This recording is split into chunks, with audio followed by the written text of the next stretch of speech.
তুমি অ্যাডমিশনের স্টুডেন্ট, তুমি কিভাবে আল্লাহর কাছে হেল্প পাবা?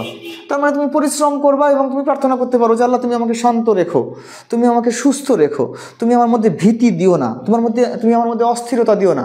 এখন আল্লাহ তোমাকে বলে দিল যে অস্থিরতা এড়ানোর উপায়টা হলো তোমাকে সবসময় শান্ত থাকতে হবে, সাহসী চিন্তা করতে হবে। ভীতি এড়ানোর উপায় হলো তুমি প্রয়োজনে ধ্যান করো, তুমি মেডিটেশন করো, জিনিসটা কল্পনা করো এবং ভয়গুলো দূর করো। তোমাকে তো রাস্তা বলেই দিয়েছে, হ্যাঁ ঠিক আছে। এই বলা সত্ত্বেও তুমি আলসেমি করছো দিনের পর দিন, কারণ তোমাকে তো কোনো না কোনোভাবে সেই জ্ঞান আল্লাহ দিয়েছে। জ্ঞানটা হলো এরকম, যে বেশি পড়বে সে চান্স পাবে।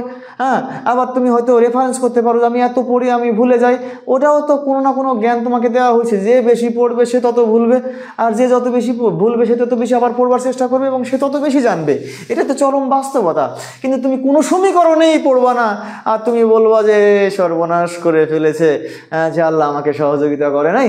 তুমি খালি গিয়ে দেখো আল্লাহর কাছে কাঁচা কঞ্চি দিয়ে পিটাবে, ঠিক আছে। এগুলো ঢং করে লাভ নাই, তোমাকে প্র্যাকটিক্যাল হইতে হবে।